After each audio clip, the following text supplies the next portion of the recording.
Welcome to the UNSECURITY podcast. Each week, Evan and Brad give an inside look at current information security news, breaches, best practices, and other things you should know to improve your information security. Here are your hosts, FRSecure's Evan Francine and Brad Nye. Good morning, everyone. This is episode 37 of the UNSECURITY podcast. I'm Evan Francine, my show today. So if you don't like it, blame Brad. Yes. Yep. Yes. Speaking of Brad, he's here. You just said yes, yes. Hi, Brad. Hello, Evan. How you doing today? Good. How are you? Good. Good weekend? Yeah, not bad. All right. Also joining us this morning is Mr. Jim Nash. Now, I've got a special affinity for Jim. He's a good friend, but he also represents my home district in the Minnesota State House of Representatives. Hi, Jim. Good morning. He sounds so official. I know. Official, well, more it's official. Because he represents both of us, and he's worried. Oh, that's right. You're in a district, too. I'm sucking up. Yeah. Did you vote for Jim? You weren't there yet. No, I was. He was there. I was there. You're not going to say?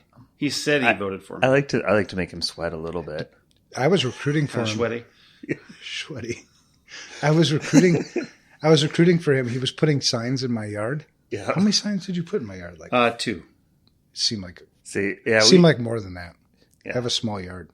There was a bunch of political stuff in our neighborhood with HOAs and stuff. So, did you get involved in that? I did not. I wisely stayed out of that. So had you voted for Jim, maybe he would have represented you in that. Maybe.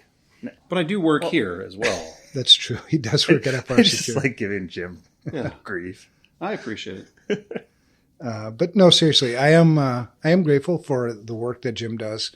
I could never be a politician. My fuse is too short, I think.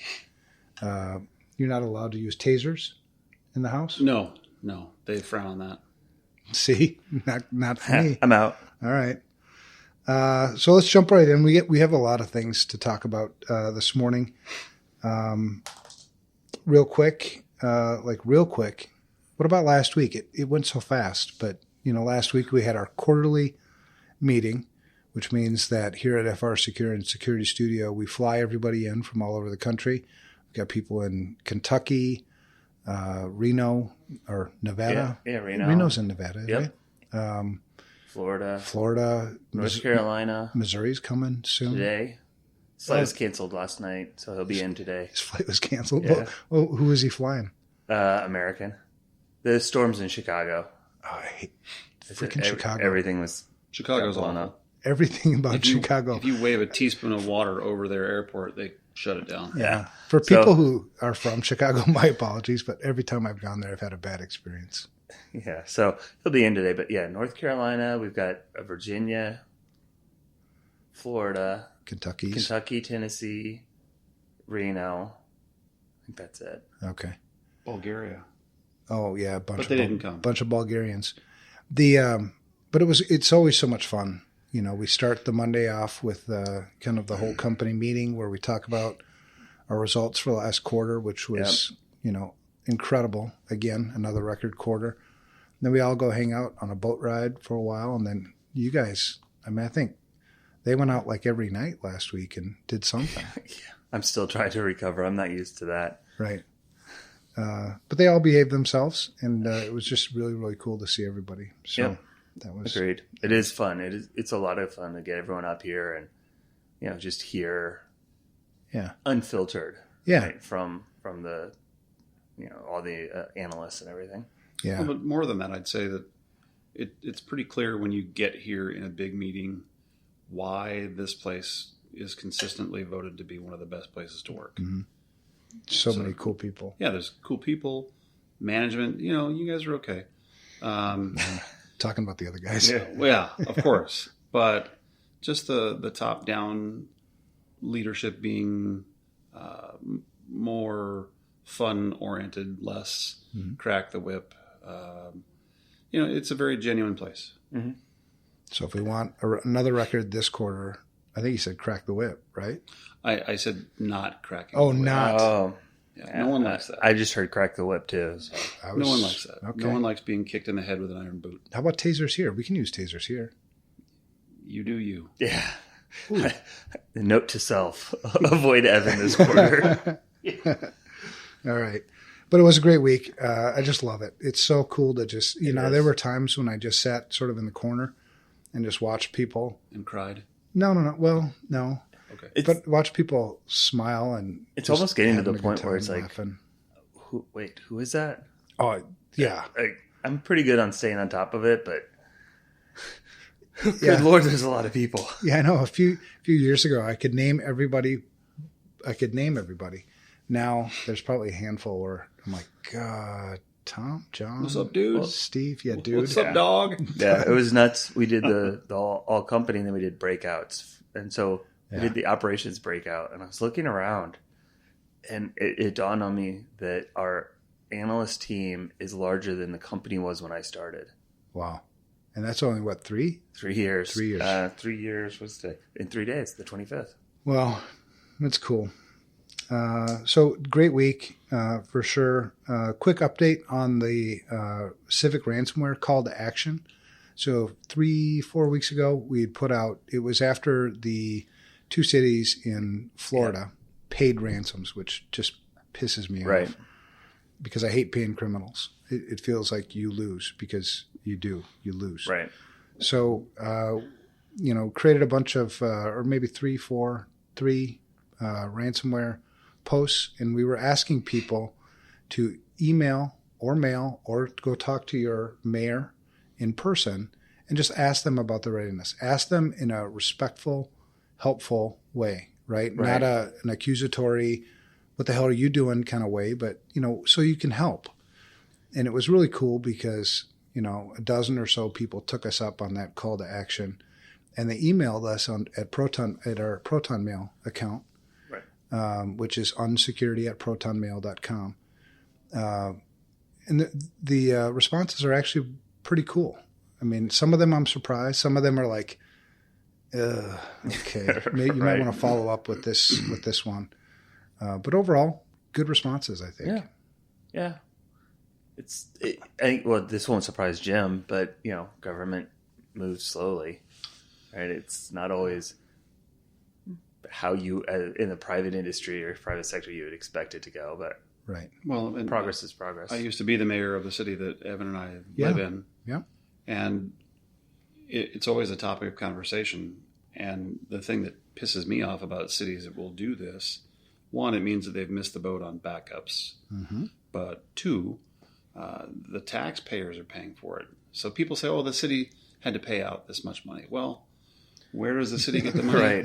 It gets the money from levying that the next year. So, and I won't go into the boring details of municipal finance, but the taxpayer winds up paying for that because I would also argue that the majority of these municipalities that have suffered either a ransom or something probably don't have breach insurance, and there's nobody else paying for it.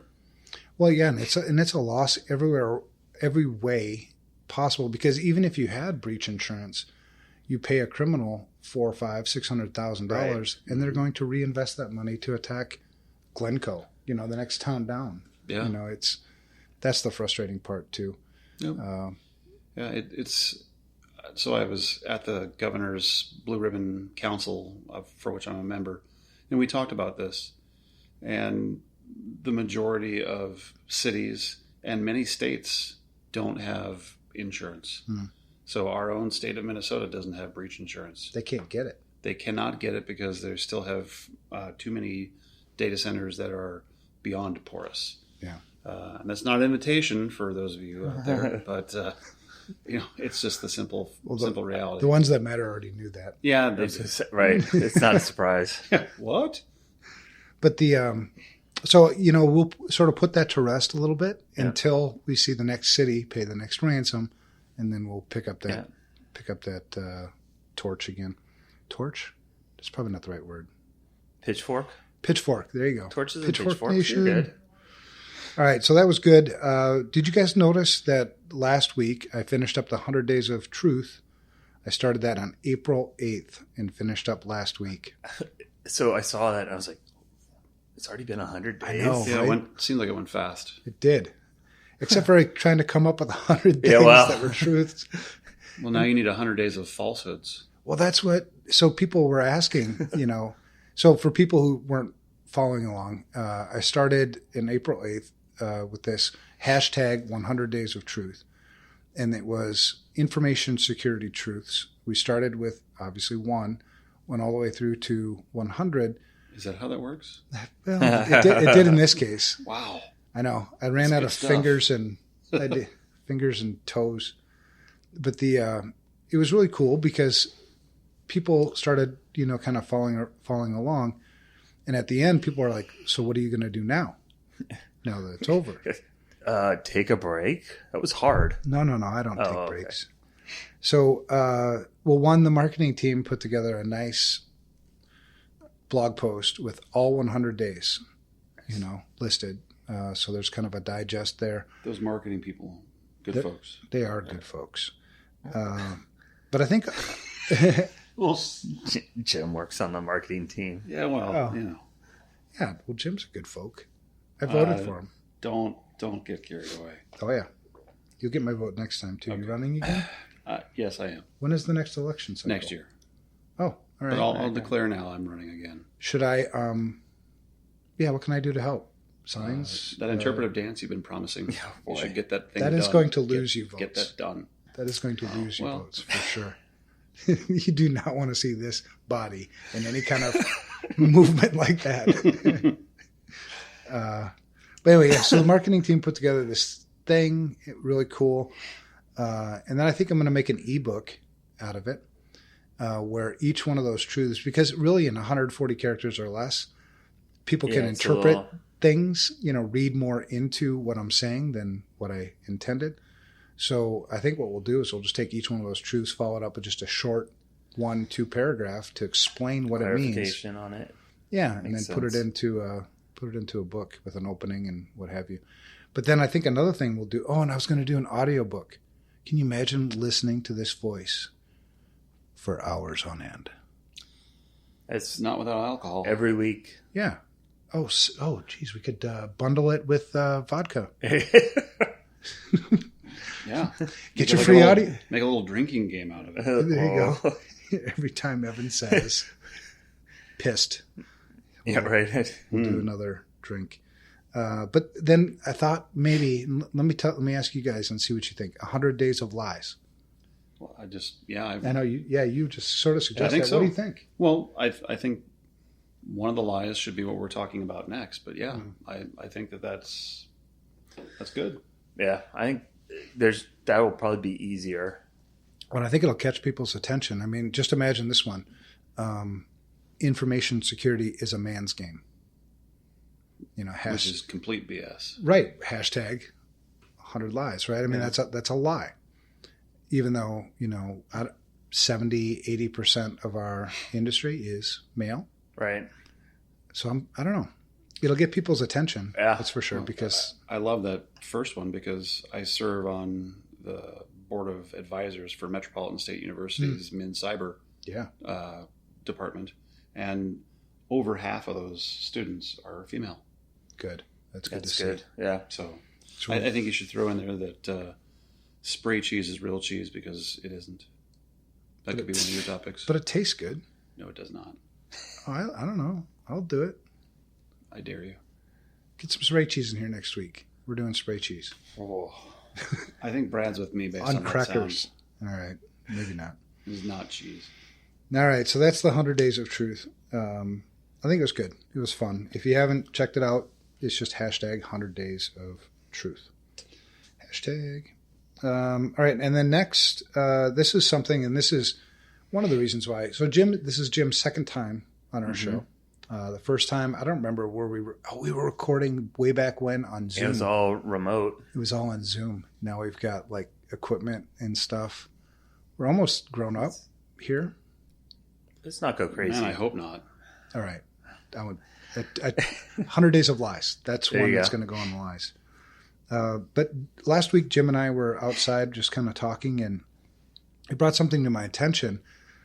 And it was, I guess there's this, and it's in the blog post. So if you go to evanfrancine.com and blog, the title of the blog post is, according to author, some corporations have, quote unquote, achieved security.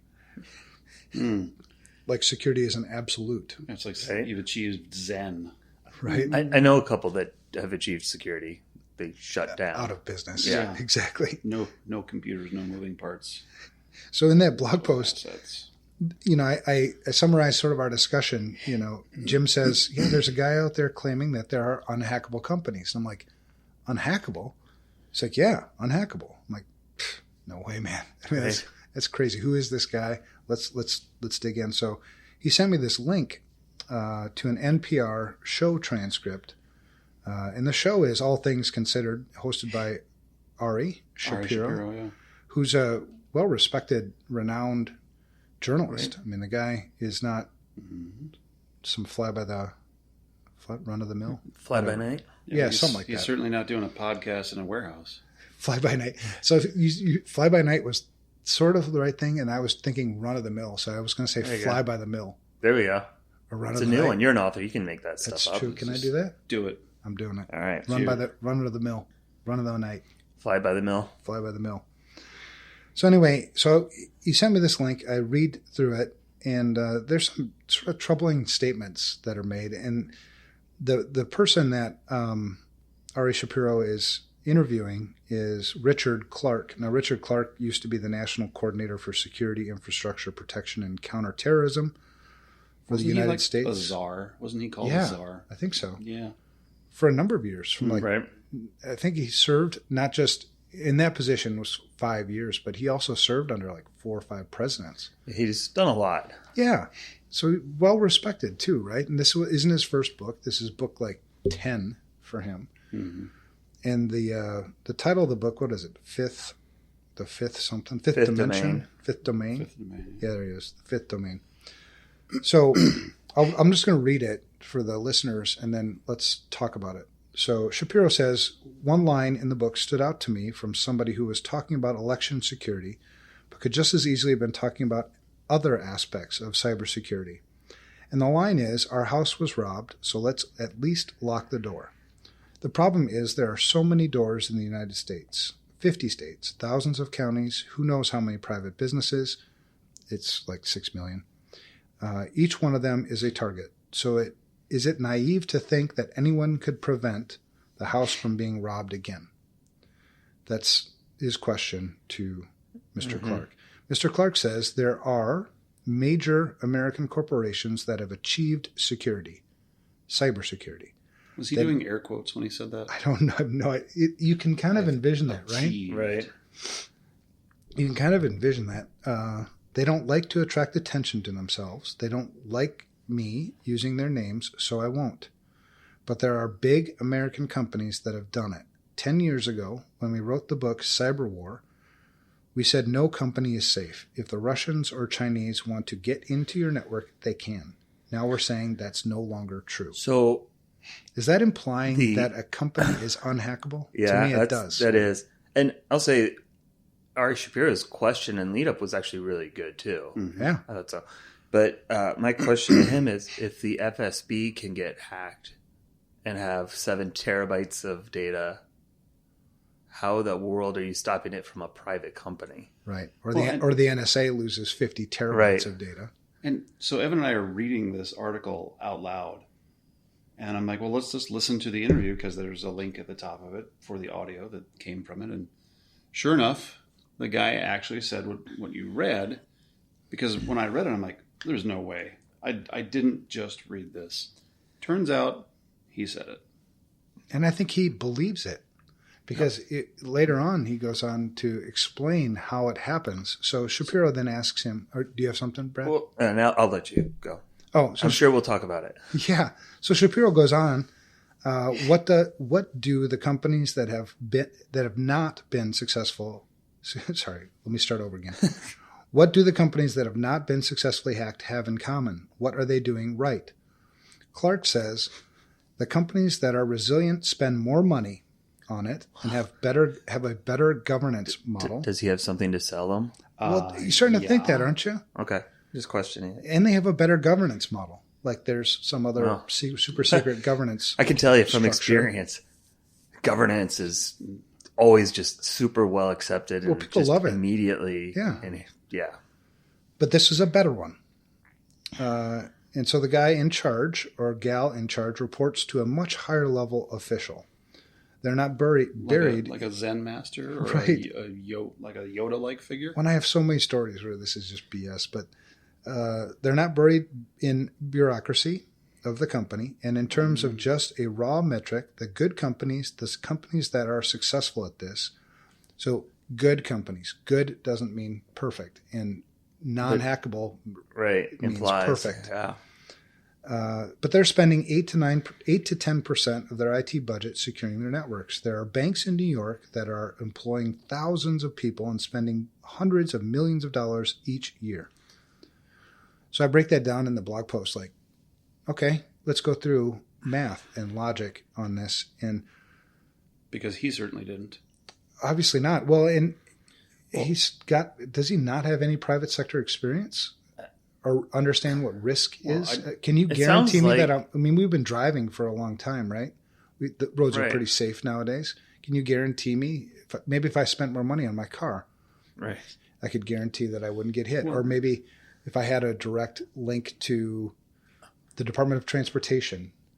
It sounds like he's saying everything that all of us that do speaking engagements for the company here say doesn't work. So they have a higher level of governance, which means that they have lots of compliance. Compliance doesn't equal security. Right. He wants to spend hundreds of millions of dollars. Well, great, because certainly that'll fix it if you have no idea what you're spending money on. Right. Good luck. And we've all said it. You get at a certain point where you accept the risk. It's not the right business decision to spend more money to eliminate a risk. The risk doesn't present that much of a threat. Yeah. Let me pose this question. Is it not impossible to eliminate risk? Well, it's never happened so in the history of man. Do these companies have no third-party vendors? You'd have to cease to exist. Do they employ perfect people? Right. Infallible people that never make a mistake. Yeah. I can say with our phishing and other social engineering, that does not exist. I've always wanted to do this. I've never asked your permission. I might start throwing this out there in a few presentations. I'll bet people $10,000 we'll hack you. We turn our people loose. So if we can't get in, it's a free pen test. Yeah. If we can't. I just think that this is patently irresponsible because if we can get in, 5% of the company. Right. There you go. Or, at least like some beef jerky. We'll own a lot of companies. I think that this sends people a false sense of hope and false sense of security. Absolutely it does. And I think that is going to breed laziness because they think, well, according to certified smart guy, if I'm spending 8 to 10% of my budget on, I'm good. Check, good to go, moving on. Well, that's not how it works. Exactly. Well, yeah. Well, so if you spend 8 to 10% of your IT budget, right? Not budget, IT budget. And we've all seen how IT is well funded. Right. Well, especially at the state level. And so I did some research, like how much do companies spend on their IT budget? And the range is 3.2 to 7%. Banking and finance is on the 7% side. So he's talking about banks. So if you take JP Morgan Chase, right? The biggest bank in the world, take 7% of their top line revenue. I think their top line revenue was something like $190 billion last year. Take 7% of that and then take 8 to 10% of that. And if you spend that much money, you must be unhackable. Yeah. Mm-hmm. But just, $600 to $750 million. Right. But then he's got another point, better governance model, meaning report. And he goes more into what that means, reporting higher up. Okay, so spend that money and then report directly to the CEO. That makes you unhackable? Well, what if the CEO's hackable? Well, what if your CISO sucks? Right. What if you have a crappy CISO who doesn't understand what the hell he or she is doing? But maybe in that better governance model, that would be vetted out. I'm not sure. But to your point of just a minute ago, there's still people that work there, and people are super hackable. And that's always been, so computers are pretty easy to secure, right? They're discrete. It's 1 or 0, on or off, black or white.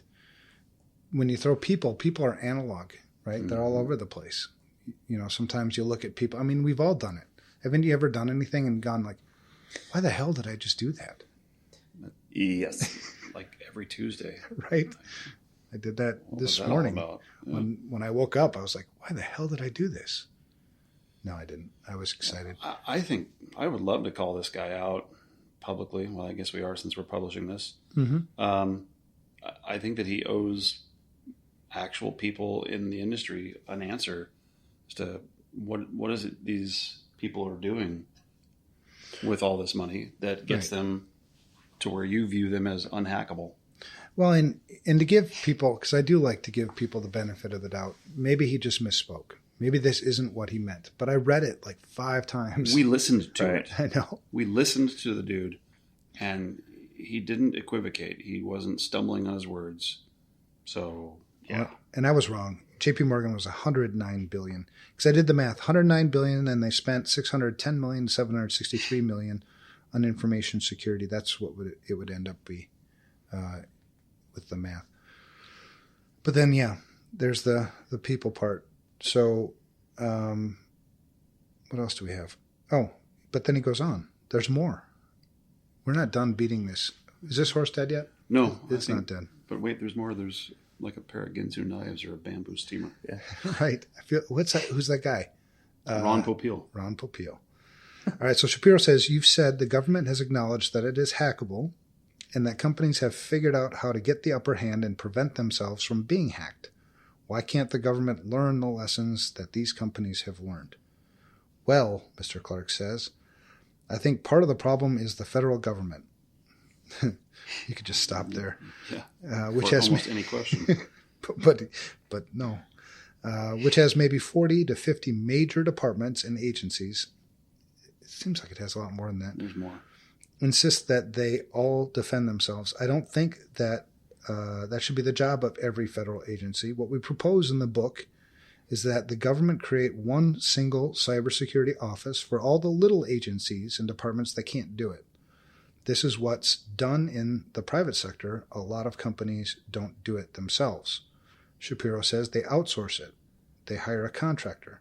Clark says they outsource it, and you pay them by the month. And you get them handling all of your security. That's the way the federal government should do it. So hire a third party. Because third parties certainly give a crap more about your stuff than you do. I would imagine that'll be very troubling for the employees of the NSA. Right? Have you ever lent a tool to somebody? Right. Yeah. Got it back and been like, the hell, man?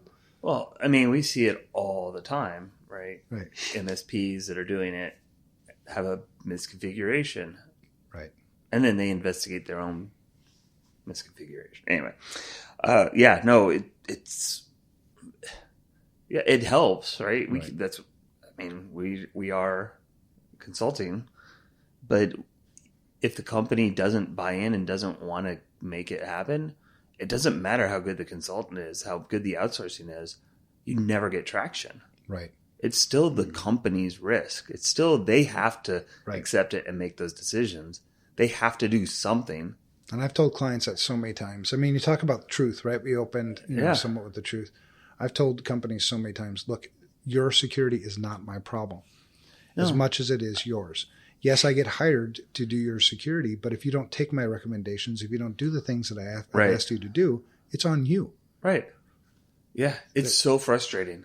It's just the simple I've had customers myself that, what are we doing? Let's go. Can we do something? And they just don't have buy-in from above, whatever it is. It doesn't matter how good your consultant is. You can't drive that business to do something. Right. You can't make them do it. It's their business. Well, and to talk to Mr. Clark, at the state level, having been at the municipal level, knowing things of the county, you're never going to get the compliance of people inside of those organizations because many of them think that they're the taller horse at the trough, and they don't believe that what you told them to do is right, or that they're subordinate should do something different than they do. I mean, you're never going to get adherence to any policy completely across the board. No. I just think this guy is reckless. I mean, and I believe reckless is a pretty decent word for that. Because if people say, if I spend this percentage, certified smart dude tells me that I'm good. Yep. And if they could spend that, well, one, they probably won't know what to spend it on. Right. They'll just buy things that are shiny objects. And what do people normally do when they have money to spend? They call a salesperson, the wrong person to call. Yeah. What should I buy? Oh, get a better firewall. Yeah. Buy the stuff I'm selling. Yeah. Duh. My stuff will fix everything. Yeah. It's a very dangerous path to go down. If you think that risk elimination is even remotely a possibility, if you think that it's purely a function of spending and reporting, you're lost. Right. There's so much more to information security than this. It's not an easy button. There isn't one. What is the temporal effect here? I mean, if you have to spend that money in perpetuity, or is he saying that you can spend it now and be good for forever? I would love to ask him that question too. Yeah. Does anybody know Richard Clark? No. I was looking. He is the chairman for Good Harbor Consulting and Good Harbor International. Oh, he's a strategic planning and corporate risk management firms. He might want to perhaps sell something. Good Harbor. Are they out of D.C.? Probably. Okay.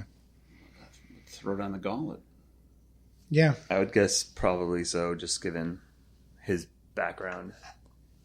It's So anyway, it's frustrating. It's wrong. The fact of the matter is, and get this through, if you ever think that you can or could ever be unhackable, it's a lie. Yeah. And I think Period. I'm thinking through this, and I don't agree with him saying it's unhackable, but if you look at the core, right, have good governance and spend appropriately, you will reduce your risk. So it's like he's taken Potentially. You could, but he's taken good advice and made it absolutes. Right. Which in security there aren't. Right. I think that's the issue. That's the big one. Yeah. Right. Well, I think if you go back to some of the most secure stuff that we've ever had, you've had some very high-profile spies steal from agencies that were really locked down. Yep. What happened there? Were they not spending appropriately? I bet they were. Well, and if anything, it seems like in some cases there's a happy spot with spending, right? Because you can overspend in information security. Absolutely. And just piss away money. And unless your business is in business to piss away money, which most businesses aren't, that's stupid, right? Because you're in business to make money, right? So you need to be wise with your information security investments. What's that balancing point, that tipping point to say, it's worth it to spend the money and reduce the risk versus, we're spending $50,000 a year on a $5,000 problem. Right. It's not good business. No. Well, and so you spend all the money in the world. Emails still get delivered to employees' inboxes, and they like to click things. Right. Yeah, I've been asked numerous times by boards of directors, what's the number one thing that I can do to reduce risk? And the answer is always the same: fire everybody. Yeah. I mean, if you want to eliminate your risk, well, at least reduce it. You'll still have somebody somewhere did something. I don't know. But anyway, so again, you cannot be unhackable ever. Don't take your eye off the ball. You do the work. It takes work. Why do people hate work so much? Everybody should grow up on a farm. It's hard. Where you actually have to, work. Learn to work, because security is work. Most of it is dirty work too. It's not fun, exciting, buy a blinky light, look at my cool new thing kind of work. It's like, all right, asset management or, writing a policy, Yeah. And the point of the policy, by the way, is not to have the policy. The point of the policy is to influence behavior, to set the rules for the organization. Hey, here's what we should be doing. Right. Yeah. All right. So anyway, any other things to add about Mr. Clark? If he does happen to listen to the show, which I doubt it, but if he does, I think we should email him a copy. Maybe you could clarify. There you go. And if he does reach out, I think the three of us should join in the conversation. I think it'd be a good conversation. Happy to give him the benefit of the doubt of him saying, yeah, I might have overstepped. Yeah. Just a titch. Mm-hmm. But I can't think that anybody who's been a practitioner for more than like 20 minutes would say something like, oh, unhackable. Right. Yeah. It just destroys your credibility. Yeah. I wonder how many other people have been out talking about this very article as if to say, dude is full of pick a thing. Yeah. Well, and it makes you, when you see something that's so far off base, I don't know if you guys ever go through this, but when you see something that's so far off base from somebody who has all the credentials, right, you start to question yourself. I start to question myself, like, have I been doing this wrong for 25 years? I mean, is it actually possible? So then you're like, no, God, it's stupid. I would love to see it. I've never seen a perfect. You can't. Right. I mean, I just logically, I don't understand how that could ever possibly be possible. Mm-hmm. Yeah. Even if you had AI, because that's the thing nowadays, right? AI, machine learning, AI. Even AI itself, somebody wrote the code for that AI, and it was a human being. There's biases built into it. Yeah, and there's errors built into it. And then if you build another AI to fix that AI, you just keep compounding the problem. The thing is with humans, with men, I think in general, is for every problem we fix, we create two more. My wife says it all the time. Yeah. So if you think AI is going to fix it, what are the next two problems that's going to create? Right. Or more. All right. Good spirited discussion. Thank you guys. Thanks for speaking some sanity back into my life on a Monday morning. Because God knows I need it. Sanity, that is. Yeah. Did I tell you about my ride in this morning? Did I tell you? I saw your tweet. Oh, my tweet. Yeah, you follow me. I do too. It's a good song. Yeah, I saw you liked my tweet while we were sitting here talking. One of my favorite bands. Yeah, so I was riding my bike in. For those who don't know, Harley, I'm a Harley guy. And I was riding on 212 coming into Eden Prairie, and on my playlist, Zombie comes on by the Cranberries, and I just cranked that. And I'm sure as I'm riding by people, I'm singing at the top of my lungs, just not even caring who's watching. But it was a great way to start a Monday morning. Have you heard the new cover from Bad Wolves? You don't like it? I vote no. I like it. It's not the same. It's nothing different, beats Dolores O'Riordan. I'm not saying it does. I'm just saying it's not bad. I just always, like classics. I like classics, the way they are. But there are some good remixes out there that are like, all right, it's fresh. But I haven't heard that one. I think it's pretty good. Who is it again? Bad Wolves. Bad Wolves. Right? Bad Wolves. All right. So there's a plug. Bad Wolves, if you're listening, we'd like to talk to you about security as well. Yeah. We could get them to do our intro music. Oh, I would be down for that. Ooh, custom jam. There you go. All right. So what? I wanted to talk about news real quick. I thought you were moving us on. I was like, wait, it's my show, Brad. Do you want to talk news? I have something that I haven't dropped on you yet. Drop it. Oh, did drop you it see like it's hot. Bulgaria got hacked? The entire country? Yes, including our Bulgarian. Yeah. 5 million of the 7 million people had their records stolen from the country's tax revenue office. Oopsie. And the odd thing is Bulgaria is like one of the places that people go to set up hacking shops. Yeah. How funny is that? It's an interesting country, Bulgaria. But actually, I'll make a trip there sometime in the next couple of months. I'll be able to report back. Yeah. That.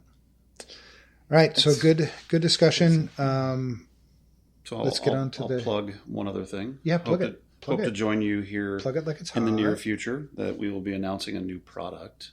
We are? Here at FRSecure. Oh, yeah. I was supposed to give a plug, too, for another marketing thing. Go ahead. Yeah. So with both of your help, Brad will do his part this week. Maybe. I'll buy you bacon. I'll do anything for bacon. We will be launching a new product that will be helping boards of directors who are largely unfamiliar with information security issues with a brief coaching product and getting them prepared to at least be conversant and comfortable with what to do with information security. Because as Evan, you've said that you talk to boards regularly. Most boards, and I serve on several, don't have anybody who is in InfoSec on the board. They're heavy on investment people, real estate people, other folks like that.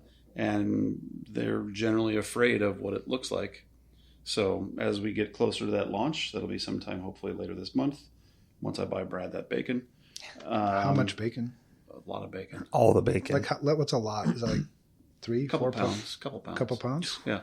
But Brad won't do it. I can feel my arteries hardening. But I think that's going to be a really interesting product, because in talking to our sales team, they say, a lot of boards of directors are like, we're just going to kick this down the road till next year. Right. To which you want to say, well, enjoy your hacking, because you're about to get one. Yeah. Well, and ultimately they are responsible. I mean, when I was, working on the Target breach, that was a derivative action lawsuit where the shareholders were filing suit against the board of directors. So people are starting to lose patience. Combat that though with breach fatigue. Some people are just like, just another breach. Here we go again. Yeah, still be pissed. Still require some accountability, understanding that risk management is the goal, not risk elimination. Right. So as long as the board is considering information security risk on a regular basis, making risk decisions, or at least delegating those to somebody who can make good risk decisions, that's 80% of it. Well, that's what I keep telling them is it's better to do something and find out, we've got a problem, and be able to show, yes, we knew we had it, and here's where we're at now. Yeah. Then who knew? Right? Oh, there's computers? Right. When did we get those? This hacking thing, it's like out of a sci-fi thing. I've never heard of this before. It might catch on. Yeah. Oh, and the other thing that I was supposed to plug, and then we'll get into the news, is Hacks and Hops. This is our fourth Hacks and Hops. Hacks and Hops is coming September 19th. You should go and sign up. It's really cool. It's hacksandhops.com. This particular event it's at US Bank Stadium, which is plenty of room. Very cool. And who plays there, Evan? Vikings. So if you're a Viking fan, maybe do that. Oh, Vikings fans? We should get a Viking. Can I like get them all mad and be like, yeah, but not into the playoffs very far? Yeah, I know, right? The Vikings. Well, that's not a word you I just often, it's not an often jabbing. Shared word, Vikings and playoffs, but true. But anyway, Hacks and Hops, we have some great panelists in that Hacks and Hops. Mark Lanterman from CPS. His company does a lot of forensic investigations for every county, city, including the state. The Bureau of Criminal Apprehension uses his company. So he knows forensics, and he knows the legal aspects of incident response really, really well. We'll also have Chris Roberts joining us in from Denver. And if you don't know who Chris Roberts is, just Google Chris Roberts and American Airlines, or is it United? I can't remember. But you'll learn about him. But he's awesome. He's definitely a truth guy, and he'll lay it down and probably scare most of the people in the audience. Yes. And then we have the CISO from Code 42, also on the panel. And she's a rock star. I'm excited to share the stage with these guys. We're planning on bringing on our IR team in. Ooh, awesome! So they'll be able to listen and be there as well. Good. Just so they can. Good. There'll probably be a link to register for Hacks and Hops at the bottom of the online blog. What was the code for this? The marketing people gave us a code. They said friend of Jim. 50, no, don't give him that 50% off. No, why not? He's here because it's a competition. He had to get up early this morning. Friend of Jim. We need the friend podcast of Jim. one. It's FRIENDOFJIM. Or Brad, if you don't like Jim. friend of Brad. There is one for the podcast. I know. They gave us a special one. I totally forgot it. Then use that one. We need to use that one. No, just use friend of Jim. Who cares? Just get there. All the salespeople are going to mob Jim later. Yeah, what the hell? What's going on, man? Jim, why are you all bruised? Yeah, and they'll want to come and be on the podcast too, and we'll be like, sorry, we had enough sales and marketing for today. And then they'll go after Jim again. Yep. Yeah, I like my chances. All right, so industry news. We've got only two industry newses this week. I figured we'd talk more about Richard Clark, so I kept the news articles short, but we've said enough about him.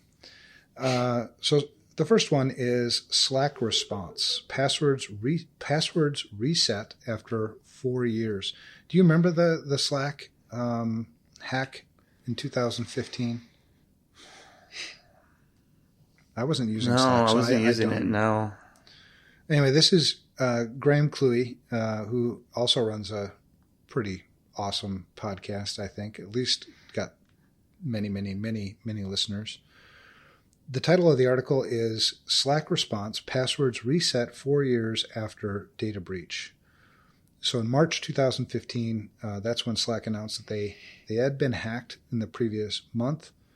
And the hackers allegedly had gotten the central user database, usernames, email addresses, one-way encrypted hash passwords, including phone numbers and other things.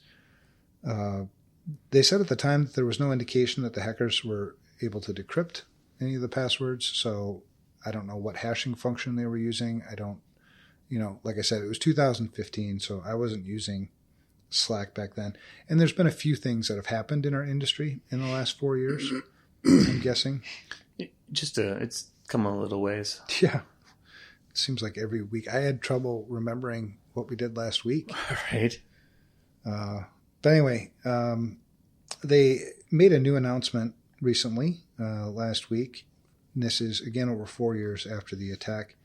It says, in response to new information about our 2015 security incident, we are resetting passwords for approximately 1% of Slack accounts.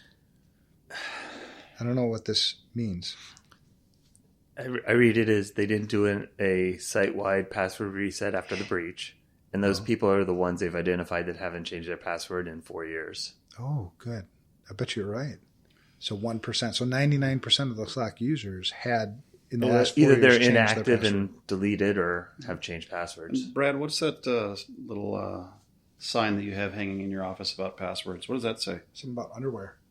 Oh, passwords are like underwear. Don't share it with anyone. Change it often. Something and never reveal them. Yeah. What if you don't wear underwear? Whoa. PG. Oh, sorry. This is a family show. Family show. Panic. No. I suppose it'd be. You wouldn't use passwords. Post-processing. I was going to say, it took me a second because I was like, which password thing? I've got like 5. So if you are a Slack user, use two-factor authentication. Yes. It is an option in Slack that you can set it up. Protect yourself from those password attacks. To this day, I don't know how Slack is protecting passwords. I don't know what hash function they're using, Salt or anything else. So to be safe, use two-factor authentication if you're using Slack. Slack has really, really grown in popularity. We use it here. Yeah. Still not perfect. There's still some issues with it, but... Right. But we also don't use Slack for storing much. We use it more for kind of the messaging functions. Yeah. Dropping a note here and there. Hey, what's up? Kind of stuff. So anyway, there it is. If you haven't changed your Slack password in 4 years, or if you have a Slack account and you don't remember, change it. Change your password. The other industry news was Microsoft. This is a little. It rubs me a little bit the wrong way. Microsoft alerts 10,000 customers of nation-state attacks. This news article is from FRSecure magazine, and the title is that Microsoft alerts 10,000 customers of nation-state attacks. So they warned them last week that they'd been these companies, right? Imagine getting a call or an email from Microsoft saying, "Hey, you were targeted by a nation-state attack at some point over the last year." Right, so they I don't know if that means that they were sitting on this information until now to release it, or if they went back that far, in their analysis. But it includes hundreds of U.S. political organizations. They made this known in a blog post to promote the firm's new Election Guard secure voting system. So the timing, that just made my ears shut down. If I could. So yeah. I'm the minority lead on elections at the Minnesota House of Representatives and have been talking about more money for InfoSec at the state level. And even the state of Minnesota, which our underlying ballots are paper, still have great concerns about getting hacked because, and this is what I preach about down there, is one, information that is aggregated at, say, where we all live, Carver County, still has to be transmitted to the state electronically. True. So if you want to have a little mayhem on election night, let's get into the county systems. And my worst case scenario is if the voter database were to get hacked, don't do it dramatically, do it subtly. Remove a handful of people every couple of days and add a couple of people every few days as new registered voters. And in a swing district, you can ultimately change the outcome of that election. Very true. Because not all states do change management on their database, which is scary. Well, and not surprising. Yeah. But that's work. Yeah. But it's important to make sure that states are up to date. But, again, this sounds like somebody saying, hey, Brad, you've been hacked, but I have something to sell you that will prevent that. Yeah, so I did actually read the Microsoft release, and it isn't quite clear if it was they notified them at the time. The actual wording says that over the past year, these companies, 10,000 companies, had been notified. So they may have been doing it real time with them. Okay. But it's not. It's still fuzzy. It's still fuzzy. Well, and the news grabber is, but again, the blog post. Yeah, it's still. And at the same time, they're selling Look at how good our stuff is. Voting system. The majority of the attacks allegedly come from Russia. Surprising. What? Iran and North Korea. 84% of the state-sponsored attacks were targeted at Microsoft's enterprise customers, with the remainder hitting consumers' personal email accounts. So interesting note. I don't know, other than the fact that it would suck to sort of get notified that you've been hacked by a state sponsor. Well, unless you're spending 8 to 10% of your 3 to 7%. All they have to do is get better governance and spend. Yeah. If you followed Richard Clark's advice, then you should be this fine. Is a moot point for you. But for all those other people, the normal people who have to deal with day-to-day stuff, that would suck to get notified that, hey, you've been hacked. That still hasn't happened for me personally, but it's happened to a number of my friends in the industry, getting notified by the Secret Service. Hey, right. Your credit cards are for sale. I'm not looking forward to that day. Well, it's bound to happen eventually. Maybe it's a sign you made it. I don't think so. I don't want to make it then. Right. All right. So you guys have anything else to add before we close this thing up? I want to thank Jim again for coming. Yep. Thank you, Jim. You're well behaved, so I think there's a door open for you to come back again someday. I'll have to try harder next time. Yeah. Maybe. Yeah, exactly. See if I can be a little less behaved. All right. Well, that's how it is. We have a ton of things going on around here. We talk about a lot of stuff. Again, special thanks to Jim for joining us this week. If you are in Jim's district, vote for him because he represents well and he understands Make him security. bring you bacon first. Yeah. Oh, yeah, crap. Well, I can't. I already let the cat out of the bag. I would go to prison. Oh, well. Yeah, that's illegal. I was testing him. What are you from, Chicago? Here. All right. we get good feedback every week from people. Please keep it coming in. Some people give us feedback through LinkedIn. Some people give us feedback through our unsecurity at protonmail.com. Unsecurity at protonmail.com. Have you been checking that? Do you have access to that? I do. Okay. All right, good. It only took, 6 months? No. We're on top of things. Well, it's security, man. I had to vet you properly. But do keep that feedback coming. If there are things you'd like to hear us talk about or things that, you don't want us to talk about, we'll still talk about them, but let us know. And be sure to follow me or Brad or Jim on Twitter. I'm at Evan Francine. Brad's at Brad Nye. Jim's is at Jim Nash, MN. We all tweet semi-regularly, kind of things that are going on. Brad doesn't, but Brad's busy. I did tweet last week. And I'm all about... I'm just all about self-promotion. And so is Jim, because Jim's got to get elected. So there you go. All right, that's it. So email us, unsecurity@protonmail.com. Have a great week, everybody. Thank you for listening to this episode of the Unsecurity Podcast. We value our listeners and would love to hear from you.